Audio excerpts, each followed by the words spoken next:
Pedro. Jornal da CBN Cuiabá.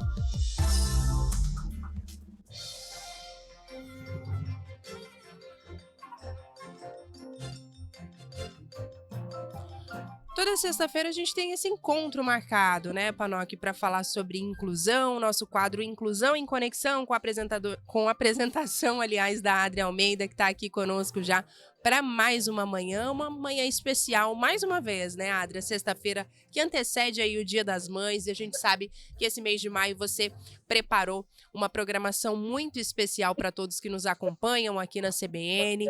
Fica à vontade para dar um bom dia para nossa audiência, tratar do nosso assunto dessa manhã e também, é claro, já apresentar a nossa convidada. Bom dia a todos os ouvintes da Rádio CBN, um grande prazer estar aqui mais uma vez com vocês, falando sobre inclusão, falando sobre neurotipicidade, falando sobre, né, esses transtornos, as síndromes que agora as pessoas pensam que aconteceu um boom, mas na verdade sempre existiu, e agora nós estamos dando voz, estamos dando vez, estamos trazendo luz, né, para esses locais que muitas vezes eram escuros, e eu tenho o grande prazer de estar aqui nesse quadro, informando para tanta gente, tocando nos corações de tantas pessoas, sensibilizando pessoas mesmo para conscientização. A gente sabe que muitas vezes as pessoas não conseguem entender termos técnicos, médicos, termos densos, mas com a contação de histórias, se assim eu posso dizer, as pessoas conseguem entender, porque pela experiência do outro, a gente consegue se sensibilizar e após isso a gente consegue também se conscientizar. Esse mês de maio, em especial, eu vou receber aqui mães atípicas para contarem suas histórias, suas experiências, o que as tornaram mais fortes, ou muitas vezes o que as fizeram parar para poder pensar e calcular a rota, recalcular a rota, né? Porque uma vez que nós temos um filho com alguma atipicidade, com algum transtorno, alguma síndrome, nós temos que pensar bem o que é que nós vamos fazer daqui em diante, porque não é um caminho fácil. A maternidade já é um caminho que nos deixa assustadas, né? Imagina uma maternidade atípica que nos traz um pouco mais de estresse, nos traz também algumas destemperâncias, e hoje eu estou recebendo aqui com muito orgulho essa mulher, mãe atípica, Márcia Romão. Ela é mãe do Theo, ela vai contar a história dela para vocês, que ela me contou ontem, com riqueza de detalhes. Eu fiquei apaixonada pela história dela e me inspirei muito na história dela, porque ela é uma mãe que se profissionalizou depois do diagnóstico do filho. É claro que isso veio com um tempo, né? Hoje o Theo tem 22 anos, o filho dela, mas ela foi uma mãe que lutou e luta até hoje, não só por ela, mas por outras pessoas, por outros adolescentes, outros jovens e até adultos. Márcia, muito bom dia, obrigada por você estar aqui conosco. A Márcia fala de um link conosco de São Paulo, ela está lá em São Paulo. Eu conheci a Márcia através do grupo dela, o TE Apoio Internacional, onde tem muitas mães do mundo inteiro, não só de São Paulo, do Brasil, mas o mundo inteiro pedindo ajuda, o mundo inteiro tirando dúvidas, e a Márcia é essa grande ponte. Bom dia, Márcia, seja bem-vinda. Bom dia, obrigada pelo convite, muito boa as suas falas iniciais, né? É um prazer poder estar dividindo aqui um pouco a minha história aí com vocês e com os ouvintes aí da Rádio CBN, né? Como você disse, muitas vezes na mídia, em outros lugares, tem muitos termos técnicos, né? É Sim. importante também a gente falar com essa voz de mãe, né? De poder falar numa linguagem mais próxima e tentar transmitir, né? Também o que é importante no tratamento, né? De um filho, né, dentro do espectro, mas poder também estar mais próximo, né, poder falar Sim. com essa experiência nossa de ter um filho mesmo, né. Sim. Então, obrigada pelo convite. Eu que agradeço, Márcia, obrigada pelo seu tempo. Eu gostaria que você contasse, Márcia, como você me contou. Eu fiquei tão feliz com aquele seu áudio. Eu pedi, Camila, para ela me enviar um áudio. Eu falei, Márcia, eu conheço você do grupo, você não me conhece, mas eu conheço você. e me conta, mais ou menos, como foi a sua trajetória, sua história. E ela me gravou uma história mesmo da vida do Theo. E eu queria que você compartilhasse conosco um pouco, Márcia. Esse é um mês especial nosso, março, mês das mães, em que a gente vai fortalecer ainda mais essa comunidade e dizer para quem está agora pegando o diagnóstico, para quem está desconfiando em casa com o seu filho, que é difícil, mas não é impossível de levar uma vida feliz e alegre com os nossos filhos. Tem a tipicidade, sim, tem as diferenças, sim, mas nós conseguimos driblá-las com muita maestria, principalmente porque somos mulheres muito fortes, e eu queria que você contasse desde o começo. Hoje o Theo tem 22 anos, mas desde o início do diagnóstico, a sua temporada nos Estados Unidos, e eu vou pontuando com você. Fica à vontade. Perfeito, perfeito. Vou tentar fazer uma trajetória, né? Porque ela já não é mais uma criança, é um adulto, vai fazer agora 22 anos, né? São cenários muito diferentes, né? Nós ir para trás aí há 18 anos atrás, 20 anos atrás, no Brasil e até em outros países, ainda falar de autismo e ter diagnóstico de autismo tinha um peso muito grande. Hoje a gente vive um cenário, né, muito mais acolhedor em relação à própria sociedade, à consciência, né, os profissionais. Então, eu estou vivendo todo esse processo, né? Hoje, como eu comentei com você, gostaria que há 20 anos atrás a gente tivesse esse cenário hoje, né? Certamente eu teria mais oportunidades do tratamento do meu filho, mas, obviamente, né, apesar de, naquele momento, quando eu tive o diagnóstico, eu não conhecer nenhuma outra mãe ou outra família que tivesse um filho autista, isso não foi um obstáculo para que eu e meu marido corrêssemos atrás de tudo, né, de todas as informações, de todos os especialistas, para poder, né, entender. A gente estava num momento de descoberta também, porque se tinha de informação ainda era muito caricato, né, aquele autista mais clássico, muitos rótulos, com muitas condenações, né, muito comum se falar do luto da família, porque tem essa dificuldade, né, continua tendo, eu acho que ainda as famílias hoje que chegam para mim na clínica com um diagnóstico recente, ainda vêm com muita dúvida, com muito medo do que será o futuro, o prognóstico, né? Mas lá atrás era mais difícil mesmo, porque a gente não tinha muito pares, né? Eu não tinha outras mães para falar. Então, foi uma trajetória que, desde o início, a gente teve sorte, tivemos bons profissionais, bons médicos que me orientaram, né? Então, eu tive todo um acompanhamento do pediatra do meu filho, que já, mesmo ele tendo 8 meses, 9 meses, 1 ano, a gente já tinha essa preocupação e esse olhar, e por isso a gente percebeu rapidamente que ele, né, tinha algumas características, não necessariamente do autismo, mas diferente de uma criança atípica, né? E aí a gente, logo meu filho com mais ou menos 1 ano e meio, 2 anos, ele já começou a fazer, né, várias investigações, vários exames, passar por alguns especialistas, não tínhamos tantos especialistas, mas até ter o diagnóstico de fato como autista, isso foi quando ele tinha por volta de 4 anos de idade, né? Acho que só fazendo um parênteses, é bem diferente hoje da realidade, né? Hoje, com 1 ano e meio, 1 ano e 3 meses, já dá para começar uma investigação e iniciar uma intervenção, mesmo que não tenha um diagnóstico totalmente fechado. Sim. Então, nós tínhamos uma realidade diferente, mas eu tive essa vantagem de, mesmo não tendo um diagnóstico fechado, a gente já ter iniciado o tratamento, né? E ele teve o diagnóstico TEA, TDAH.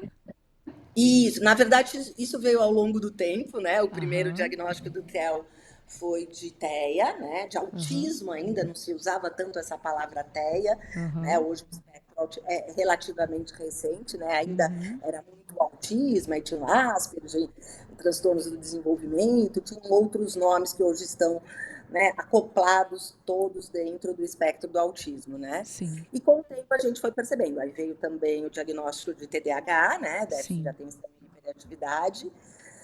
Depois, um pouco mais para frente, porque aí a gente consegue, né? Os especialistas conseguem aplicar testes e ver a questão cognitiva. Então, ele também tem uma deficiência intelectual.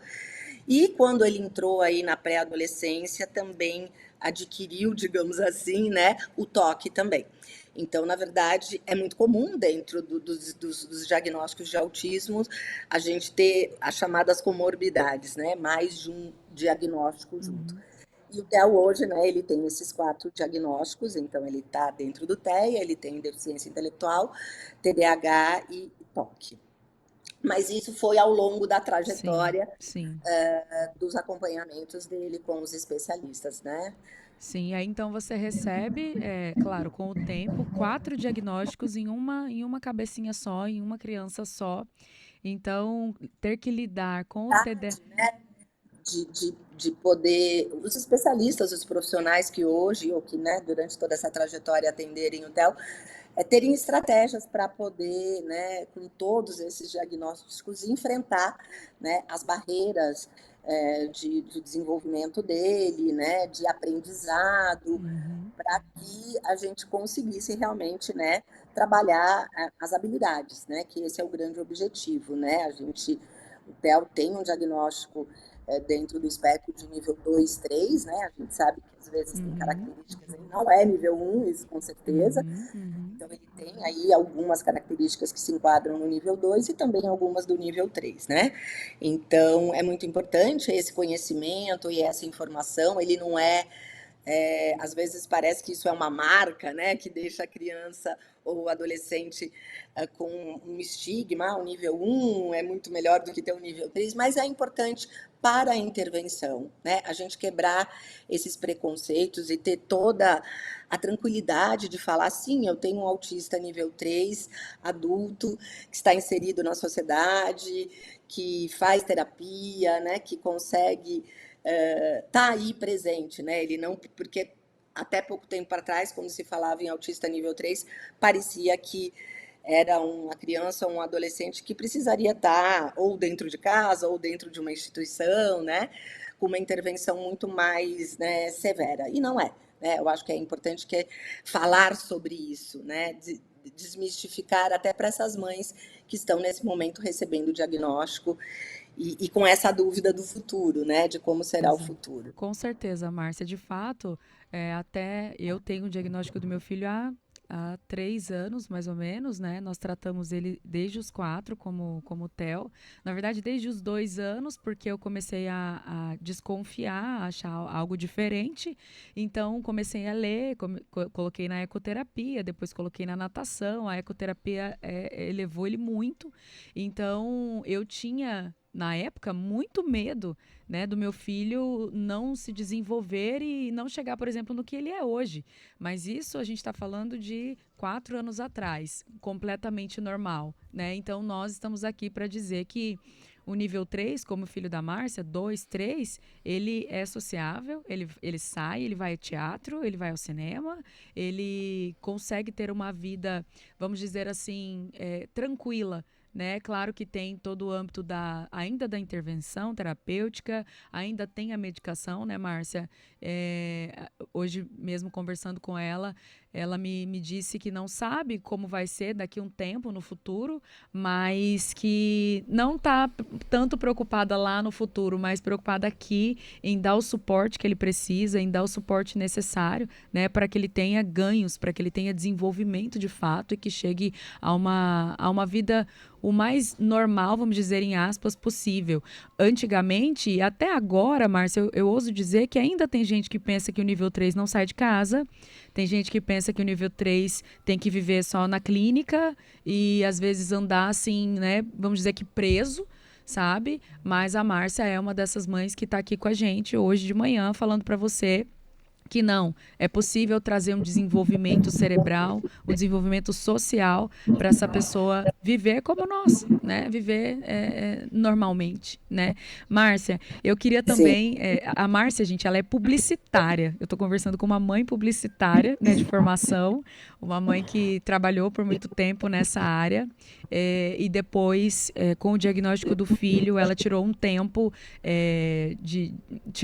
né, da profissão como publicitária e viu aí a necessidade de o que é que eu posso fazer ainda mais para ajudar o meu filho. E hoje ela também tem uma clínica, uma não, 5 clínicas de terapia, a Clínica Behave, né, Márcia, em São Paulo. E tem 5 unidades dessa clínica onde ela ajuda muitas outras famílias, não só crianças, porque ela viu a necessidade de tratar esse adolescente jovem, porque hoje a gente tem os olhares voltados muito mais para as crianças, muito mais para crianças abaixo de 10 anos. E depois que fazem 10 anos, o que a gente vai fazer? Então eu queria que você contasse essa trajetória, Márcia, de empreendedorismo mesmo, que você olhou para essa fatia e viu que poderia atuar ali, não só para você, mas para muitas outras famílias, né? Sim, sim. Primeiro, eu acho que a partir do momento que você vai vivenciando tudo isso, né, e percebendo que é muito difícil a gente ficar esperando, né, iniciativas públicas, né, outras formas para te dar conhecimento, ter lugares especializados, né, então eu faço parte de um grande grupo de mães, né, que é o Te Apoio, que começou lá atrás, há praticamente 8 anos atrás, quando a gente, né, reuniu algumas mães, que a gente se encontrou num congresso. Hoje é um grupo muito grande, que tenta dar apoio a essas pessoas que acabaram de ter diagnóstico, ou que estão passando por várias fases, porque cada fase, como qualquer criança típica ou atípica, né, a gente tem a primeira infância, a gente tem a pré-adolescência, adolescência, adulto, né, é muito importante a gente estar muito presente em todas essas fases, e são necessidades diferentes, assim como para a pessoa atípica, como para o atípico. Então, a gente tem esse grupo de mães tentando acolher a nível de Brasil, e o meu grupo é internacional, e tem mães de todo mundo, por conta da minha experiência, né? Vou tentar ser breve aqui, contar um pouquinho, porque eu acabei indo abrindo, né, as clínicas para poder atender, né, pacientes dentro do espectro e com outros transtornos de desenvolvimento, né. Foi exatamente por conta do meu filho, quando ele entrou aí na pré-adolescência, eu comecei a perceber que eu não tinha muito mais opção em São Paulo. Eu moro em São Paulo, de clínicas, né, já começava a entrar naquela idade de que, poxa, já está ficando maiorzinho, os comportamentos disruptivos estão aparecendo, as habilidades estão, né, com dificuldades algumas de serem avançadas, a alfabetização, vem aquele grande momento é um momento que é muito delicado para as famílias como um todo mundo quer, né, que seu filho seja alfabetizado, que ele tenha uma forma de comunicação, mesmo que ele não seja verbal, né, é sempre um trauma para as famílias quando chega nessa fase e apresenta uma dificuldade. E foi aí que eu tive a oportunidade, num desses congressos, né, de conhecer uma equipe americana que veio para o Brasil participar desse congresso, falar do que era feito lá fora. E aí eu conversei com o médico e fui para os Estados Unidos, passei lá um período, cerca de 3 meses com meu filho, fazendo uma imersão mesmo, né? Os Estados Unidos, na parte de análise do comportamento aplicada, realmente é o país mais avançado, né? Não só em termos de instituições mesmo, né, de ensino, que tem lá toda a formação desse profissional, assim como escolas, né, a própria intervenção do Estado em relação a ter políticas públicas para já desde pequeno, né, detectar nas escolas crianças que têm um atraso do desenvolvimento. Então é muito diferente dessa realidade do Brasil. E foi uma experiência incrível, muito importante. Foi realmente um divisor em relação a olhar para o meu filho, ver novas possibilidades, entender até a gravidade mesmo, né, da dificuldade que ele tinha, né? No Brasil eu tinha boas especialistas, eu tinha bons profissionais, mas sempre há um momento, eu percebia que os profissionais daqui às vezes tinham uma dificuldade grande, talvez, de falar com mais liberdade para as famílias em relação a futuro, né? E Márcia, até prognóstico, era hoje. pensando, né? Sempre pensando naquele quadrado do presente, que é importante, óbvio, mas a gente também tem que pensar lá na frente, porque eles crescem, né? E quando eles são pequenos, é tudo mais fácil para você levar nos lugares, é mais fácil para a sociedade aceitar, né? Quando começa a ter um autista de 12, 13, 15 anos, grande, né, com estereotipias, com movimentos, com barulho, o julgamento é muito grande, né? E aí Foi muito importante, eu voltei dos Estados Unidos seguindo o tratamento recomendado pelos especialistas de lá, troquei toda a minha equipe aqui no Brasil, sou muito grata, obviamente, a todos os profissionais que atenderam meu filho desde o diagnóstico, mas a gente conseguiu, né, montar um time aqui com a ajuda da BCBA americana, e aí, nesse momento também eu estava com aquele grupo, com as mães, formando esse grupo, e aí que surgiu a oportunidade, né, com os contatos que eu tive nos Estados Unidos, de abrir, né, a Behave aqui em São Paulo com uma BCBA, né, como profissional, uma analista do comportamento, né, uma americana que já tinha passado um período no Brasil, então ela conhecia também um pouco, falava um pouco aí de português, que também era importante, né, e conhecia um pouco a realidade do Brasil, e aí em 2016 a gente abriu a Behave, seguindo muito, né, os parâmetros internacionais, né, o que fala o Board Internacional da Análise do Comportamento, as recomendações em nível de horas, profissional, o currículo que deve ser utilizado, né, toda a intervenção. Então, a gente conseguiu trazer para o Brasil essa realidade. A gente tinha algumas clínicas que já tinham alguns profissionais com experiência lá fora também, mas bem reduzido. Hoje a gente tem mais em São Paulo, sem dúvida. E aí foi isso, né? A trajetória começou dessa forma, de uma forma pequena, no primeiro momento, a própria comunidade ali de mães que eu conhecia acabou se tornando paciente da clínica, porque queria poder viver essa experiência, né? Ter esse know-how que a gente estava trazendo de fora. E aí, claro, a gente foi expandindo. Hoje a Behave ela é uma clínica multidisciplinar, então, além da equipe de psicólogos, nós temos também fonoaudiólogos, psicopedagogos, psicomotricistas, para poder atender realmente, né, todas as especialidades que, em conjunto, né, são importantes para as crianças dentro, né, para os pacientes dentro do espectro, né? E hoje a gente atua em São Paulo e o meu grande objetivo, né, lá atrás, né, 2016, quando eu abri a clínica, era pensando, obviamente, em poder trazer também, né, para as famílias do Brasil mais informação, uma intervenção com mais qualidade, mas também pensando no meu filho, no crescimento do meu filho, em poder dizer, bom, hoje ele tem 11, amanhã 12, 13, eu quero continuar e eu sei, né, que não vai parar, que ele ainda vai precisar ter um acompanhamento, né, ter terapia ainda, né, na sua vida adulta, e a minha preocupação era isso também, já pensando no futuro. Lá nos Estados Unidos eu tive também a oportunidade de conversar com profissionais que dão esse tipo de consultoria para as famílias, tá? Para não pensar só naquele momento, nas intervenções, pensar num plano a longo prazo, num futuro não só pro filho, né? Mas para a família também, porque é muito importante, né? Não dá, num primeiro momento, quando a gente tem um diagnóstico, a gente se volta totalmente para o filho ou os filhos, né? Nós temos muitas famílias aí que têm 2, 3, 4 filhos autistas, né?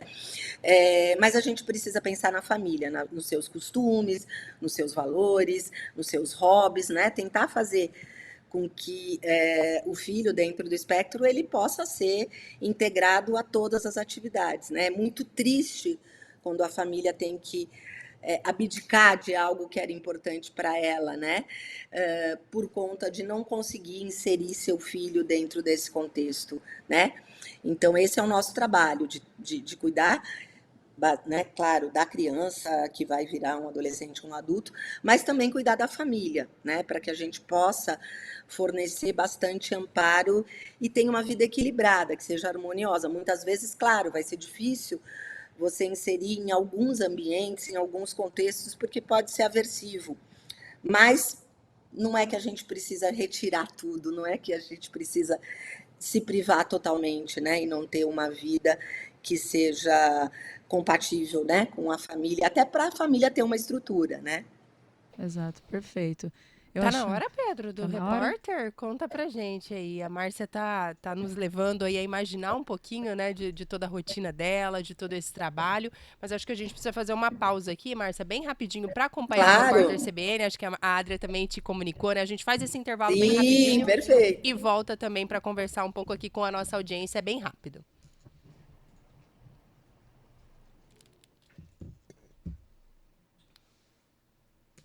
Jornal da CBN Cuiabá. Oferecimento Luck.bet. Emoção é o nosso jogo.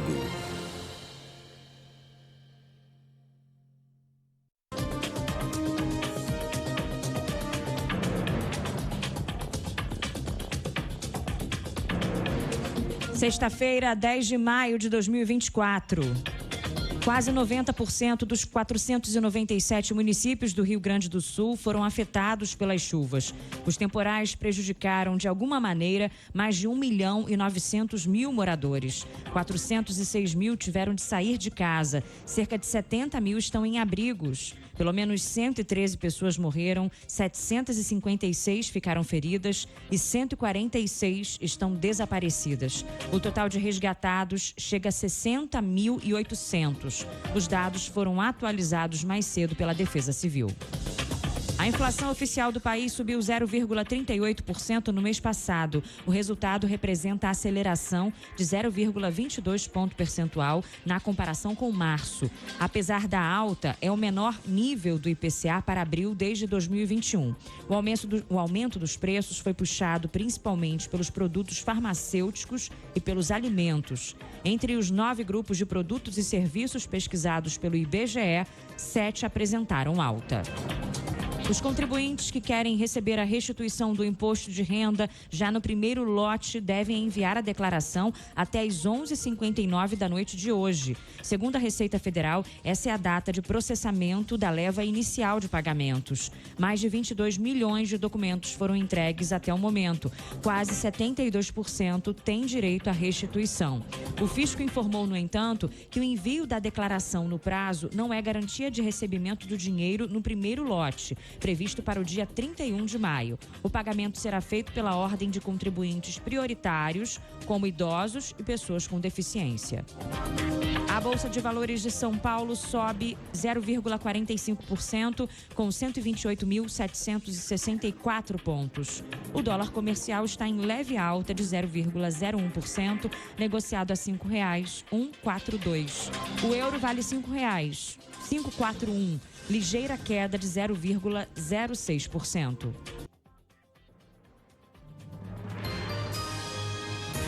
Repórter CBN. O Ginkgo Cidade Jardim é porque terá uma área verde inesquecível. O Ginkgo Cidade Jardim é porque contará com mais de 10 lagos indescritíveis. O Ginkgo Cidade Jardim é porque terá uma capela ecumênica, um centro equestre exclusivo e uma academia com equipamentos Tecnogym inéditos dentro de um condomínio. O Ginkgo Cidade Jardim é porque terá um espaço gourmet para 400 pessoas, algo realmente incrível. O Ginkgo Cidade Jardim é porque terá 14 quilômetros de circuito de caminhada e ciclovia, uma piscina aquecida e coberta com 3 raias, 4 quadras de tênis e 6 quadras de areia na beira do lago, inspiradores para o seu bem-estar. Ginkgo Cidade Jardim, incomparável, inesquecível, inconfundível. Fale agora com a gente e aproveite as condições de pré-lançamento. Ginkgo Urbanismo, 23 anos. Ginkgo. Se ele ameaça, constrange, humilha, é violência psicológica. Se espanca, machuca, tortura, violência física. Controla o dinheiro, furta, não paga pensão, violência patrimonial. Se força atos, estupra, é violência sexual. Se difama, acusa, desvaloriza, expõe, é violência moral. Em qualquer caso, não espere. Salvar sua vida não deve ser uma questão de tempo. Denuncie. Ligue 190. Assembleia Legislativa do Estado de Mato Grosso. Poder Judiciário de Mato Grosso. Se o futebol dá orgulho de ser brasileiro, imagina o agro, que gera mais de 28 milhões de empregos, 75 vezes a mais que o futebol. O agro que domina 1/4 do nosso PIB. O agro que acerta o passe como o maior exportador de soja do mundo. Dinheiro de fora que vem e muda a vida de quem vive aqui. Não dá pra negar. O país do futebol também é o país do agro. E agro. Jornal da CBN Cuiabá. Oferecimento Luck.bet. Emoção é o nosso jogo.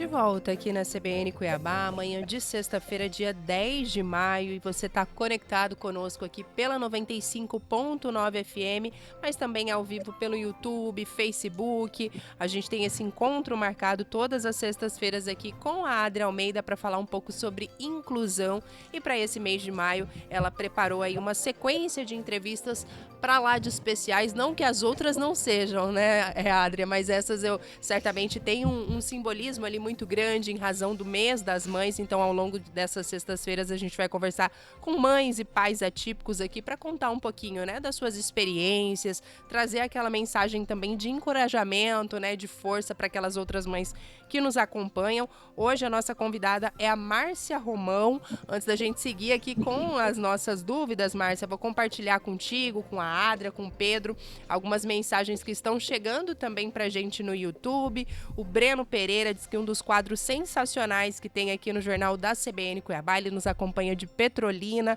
e tá aqui também mandando um alô pra todo mundo. A Denise Tanin, acho que é assim, ou Taginin, me perdoe, Denise, tá mandando um alô.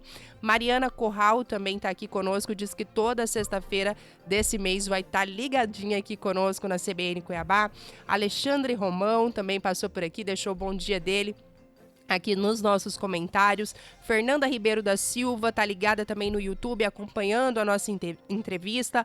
A Ana, o Sérgio Silva Júnior também, entrevista sensacional, passou por lá. E parece que esse nome me é familiar, estranho, né, Adria? nome. E a gente segue aqui a nossa conversa.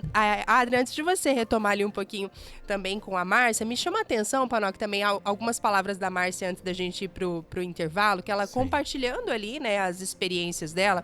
Em dado momento ela falou assim, chegou uma hora que aqui em São Paulo eu já não tinha mais muito o que fazer, não tinha muita alternativa, e a gente fica pensando, poxa, São Paulo, né? A maior cidade brasileira, você imagina a realidade assim, nossa, aqui em Cuiabá, outras cidades aí do nosso interior aqui do estado, ou enfim, né, o país tão grande, né, com diferenças aí estruturais tão gritantes, e aí a Márcia buscou também no exterior, mas essa a gente sabe que não é a realidade, né, das pessoas, da maioria das pessoas e das famílias que atravessam essa situação, Márcia. E aí a Adria falava do grupo também que você criou. Eu queria que você contasse um pouquinho pra gente também, né, como é que é isso pra você, né, poder talvez também ser uma referência, uma voz, levar ali um certo conforto para outras famílias que infelizmente não conseguem, né, buscar os melhores canais ali para trazer um tratamento, né, adequado para os seus filhos. Então também ser uma porta-voz dessas mães, né, a gente sabe que a situação financeira de muitas, né, não permite,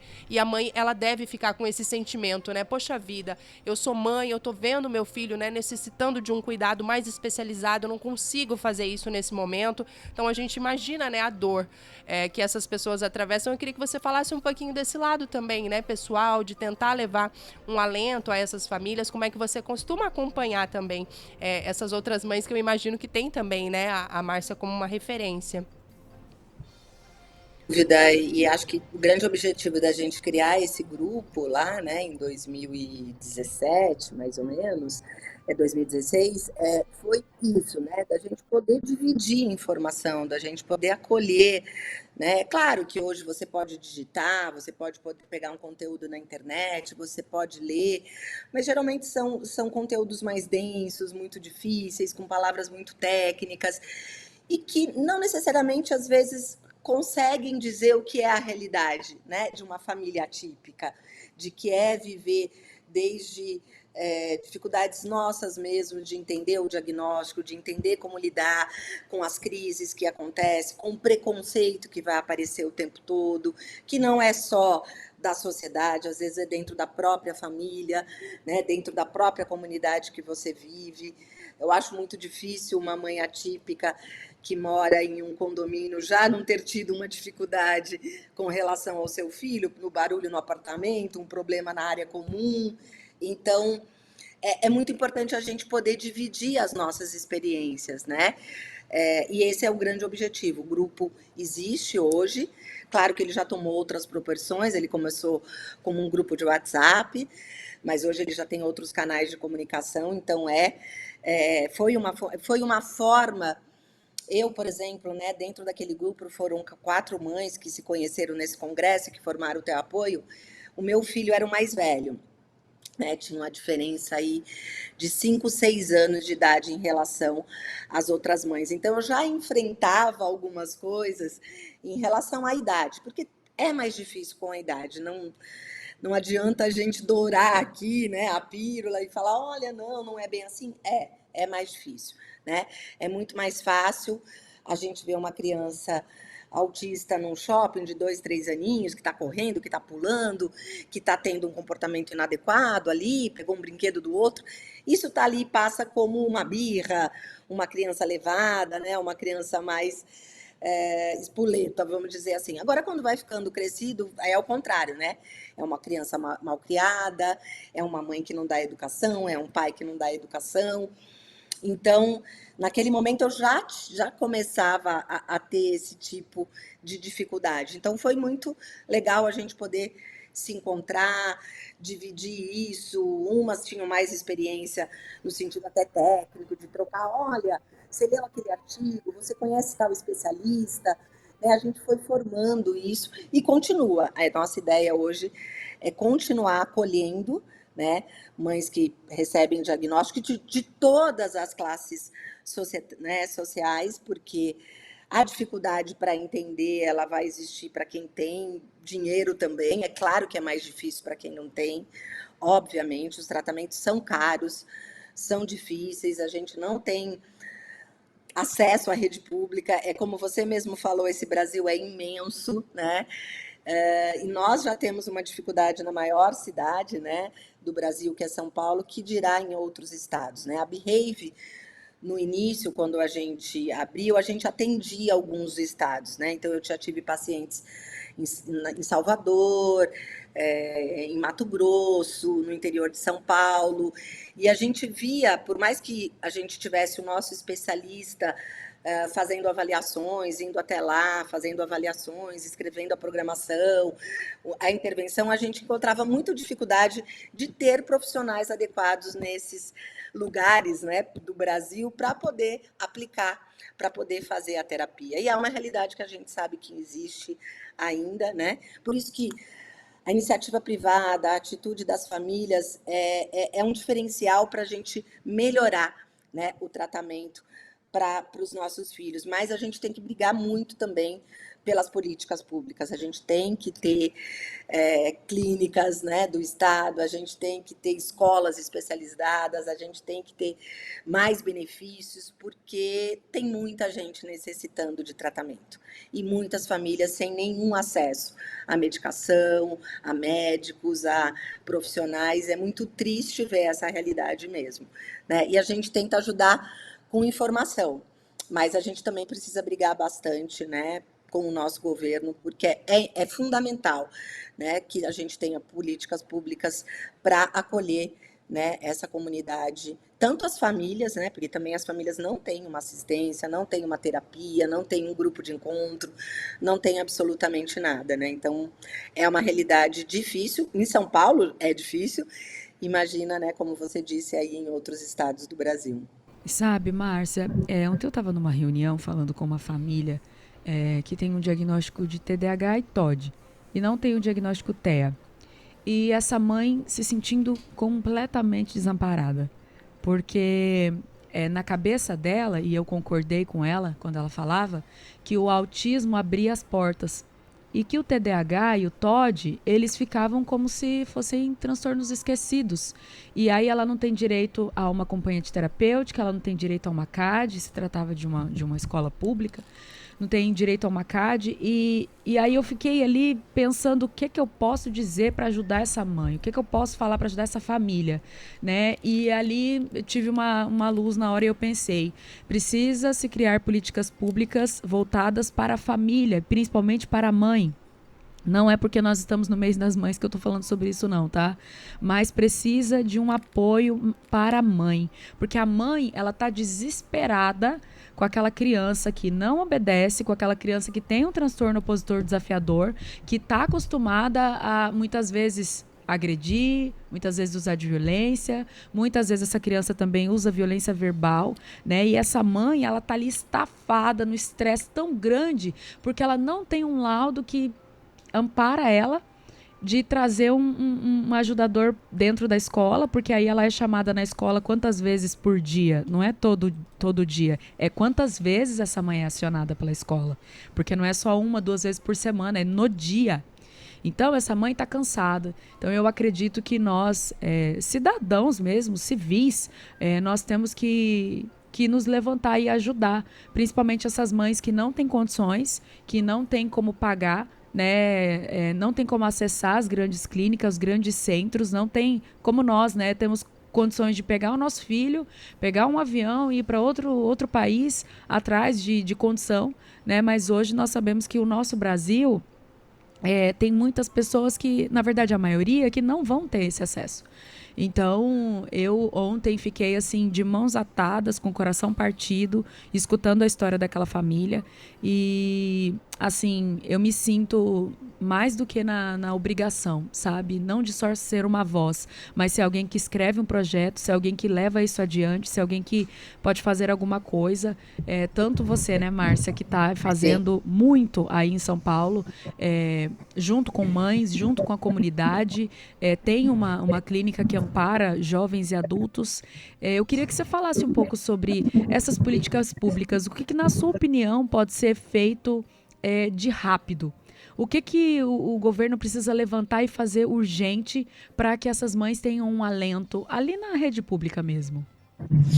Eu acho que centros especializados, né? Isso é urgente, né? É urgente que em cada município, né, tenha centros. Hoje a gente não tem estatística no Brasil, infelizmente, né?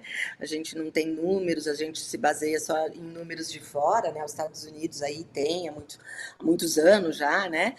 Mas a gente sabe aí que é uma população muito grande, e aí a gente não está falando só de autismo, né? A gente está falando de transtornos do desenvolvimento, né? E, claro, o autismo eu acho que ele ganhou, de uma certa forma, já faz alguns anos, mais repercussão, né? Por vários motivos, e acho que por conta das famílias também, foram bandeiras que foram levantadas por famílias que se reuniram, se juntaram e começaram a dar voz, né? E começaram a mostrar, olha, a gente existe, a gente está aqui, né? Olhem para a gente, enxerguem.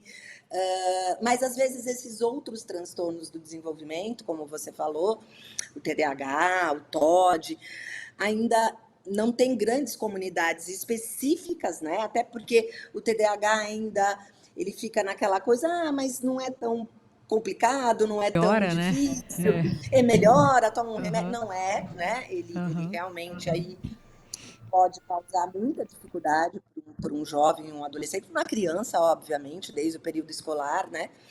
Então, acho que falta falar como um todo. E outra, né? Lembrando que muitas vezes essas comorbidades são muito comuns, né? Então, eles são transtornos que vão estar ali junto. Então, é muito importante também que a sociedade conheça isso como um todo, mas que a gente tenha representantes públicos, né? Isso seja no Senado, nos Ministérios da Saúde, nas prefeituras, que tenha conhecimento sobre isso, né?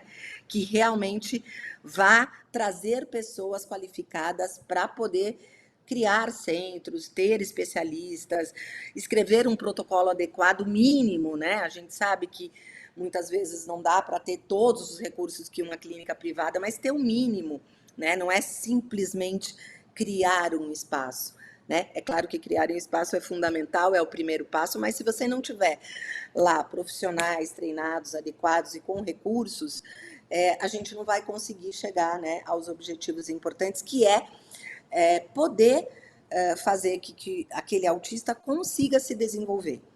Porque esse é o mais importante, que a gente dê oportunidade para que ele se desenvolva e que ele possa ser inserido na sociedade mesmo, né? Que ele não fique lá como era o estigma do passado. Olha, o autista provavelmente, quando virar adulto, ele não vai sair de casa e ele vai estar ali quase como invisível, né? Porque a família vai estar escondendo. Então, é muito importante que a gente brigue por isso, né? Que a gente preste atenção nas eleições, que a gente veja os candidatos, que a gente levante bandeiras, como, né, aconteceu recentemente, mudanças na legislação em relação aos planos de saúde, a ANS, foi necessário todo um movimento, né? Mães irem para Brasília, se acorrentarem, pedirem mudanças. A gente precisa ser ativista mesmo, né? Tá ali. No âmbito público, recentemente teve também a notícia, há umas 3 semanas atrás, a gente falou aqui sobre isso, sobre a mudança da cartilha, né, da criança, em que não viria mais. É um absurdo. É um absurdo. E conseguimos reverter por causa da nossa voz, por causa do nosso grito. Naquele dia mesmo que a gente estava entrevistando aqui o Dr. Samuel Sampaio, nesse dia nós entrevistamos um advogado para falar sobre legislação, né? E naquele dia a gente recebeu a notícia.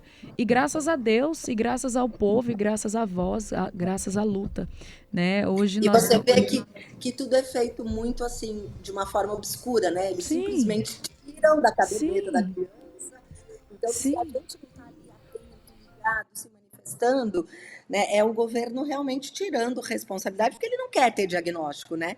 A tradução simples para as pessoas, né, entenderem, não falar o que é a avaliação é isso, né? Eles não querem ter dados, eles não querem criar políticas públicas para esses, né, pacientes que teriam já, né, um diagnóstico precoce e que é fundamental, né? Então podemos retroceder, né? Retroceder, a gente vai voltar lá para os anos da segregação, da exclusão, né? Isso é muito importante. Márcia, nós estamos... Isso. Agora ficou... Falhou um pouquinho o teu microfone, Márcia. O teu áudio. Não sei se você mexeu...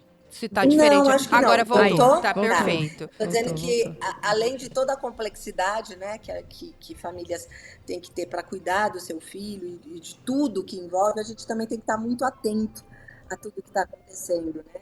Todas as regulamentações aí em relação ao MS, a convênios de saúde, a políticas públicas, a parte das escolas, né, que a gente tem uma inclusão, mas não tem uma inclusão, são políticas que estão no papel, mas na prática não são aplicadas.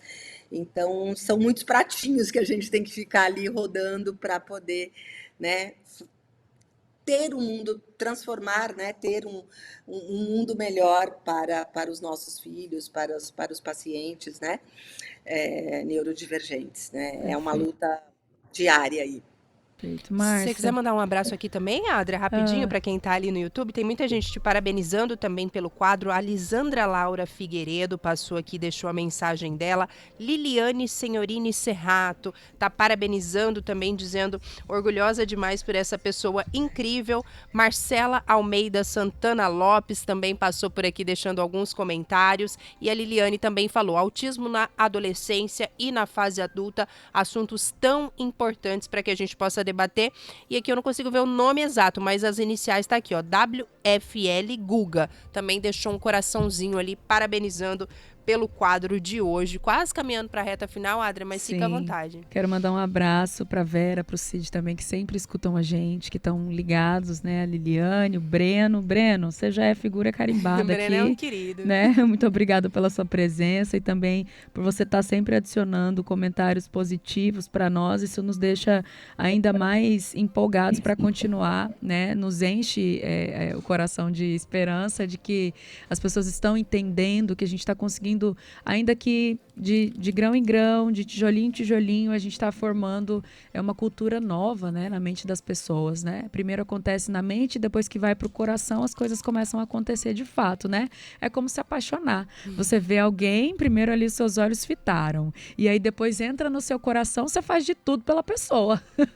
Então é isso que a gente está fazendo aqui com essa questão, com esse tema, com esse debate. A inclusão, ela precisa estar em todas as camadas sociais e não só apenas na fala. E enquanto a gente estiver falando sobre isso, quer dizer que isso não está acontecendo, porque quando não falamos mais, aí sim podemos ficar mais confortáveis. Mas para mim, enquanto eu puder, enquanto eu estiver respirando, eu vou fazer isso pelo meu filho, pelo filho da Márcia, pelo filho de tantas amigas, de tantas pessoas que nós nem conhecemos, mas que a gente sabe que vai se juntar a nós nessa comunidade.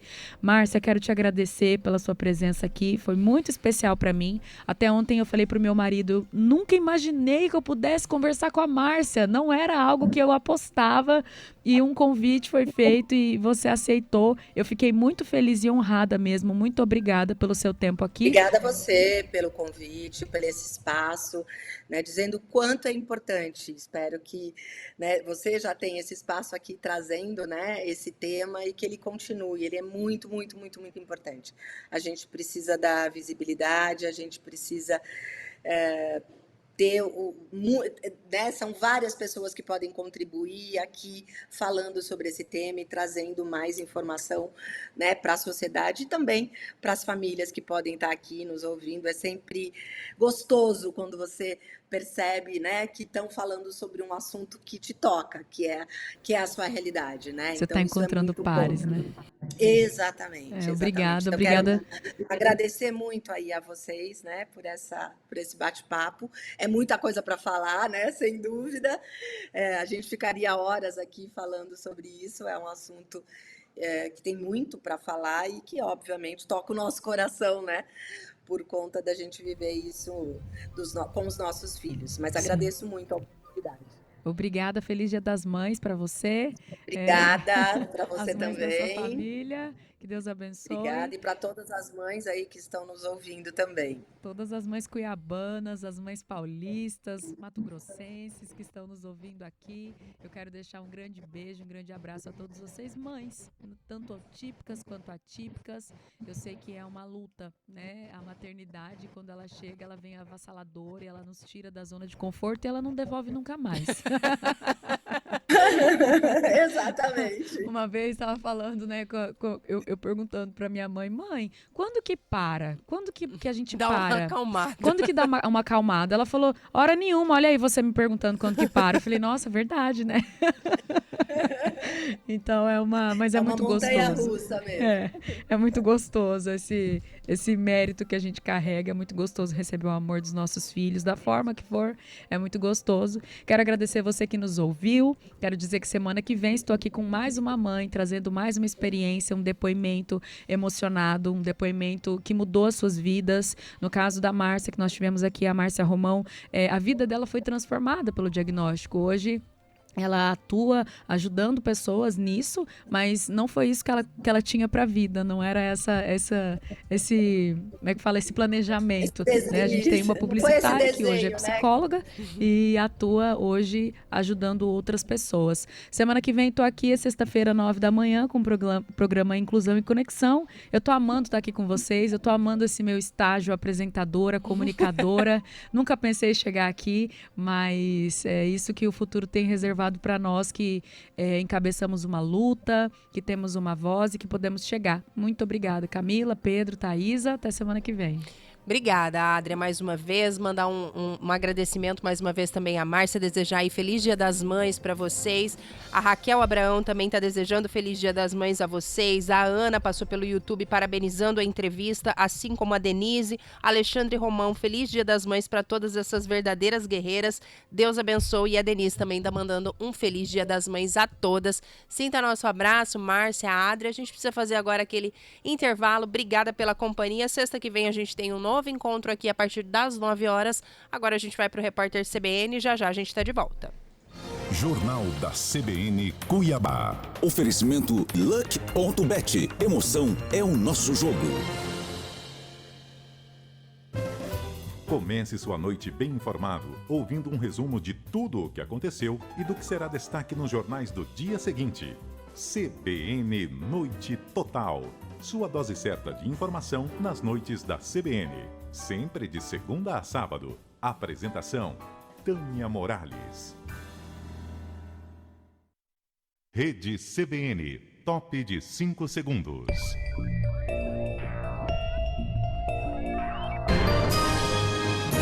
Repórter CBN. 10 de maio de 2024.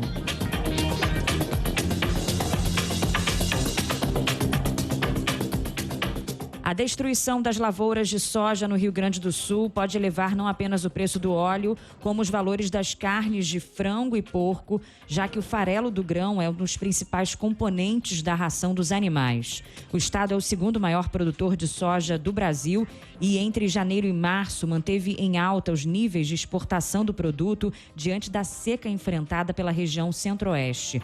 A perda causada pelas enchentes ainda não foi calculada, mas a estimativa é de até 5 milhões de toneladas. A projeção não considera os grãos que estavam armazenados. Em entrevista à CBN, a ministra do Meio Ambiente, Marina Silva, afirmou que o Brasil precisa se adaptar ao novo normal climático. Ela disse que as soluções devem ser adotadas de forma acelerada para evitar tragédias como a enfrentada pelo Rio Grande do Sul. Marina Silva também afirmou que as autoridades precisam considerar as mudanças climáticas para aplicar os recursos que serão empregados na reconstrução de municípios gaúchos. Na avaliação dela, é preciso fazer uma análise criteriosa para evitar que todo o investimento se perca no próximo evento da natureza. Israel intensificou os ataques na faixa de Gaza e, segundo a ONU, cerca de 110 mil palestinos já deixaram Rafah.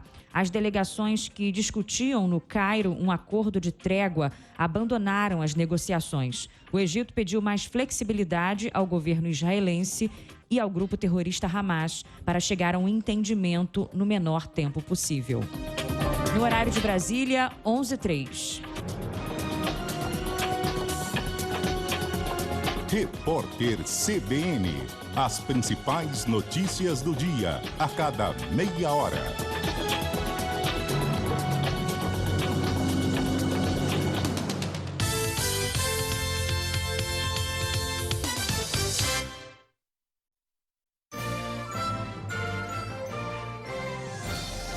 Na CBN, a notícia não para com o CBN Madrugada. Entrevistas, prestação de serviços e os destaques da programação da Central Brasileira de Notícias. CBN Madrugada.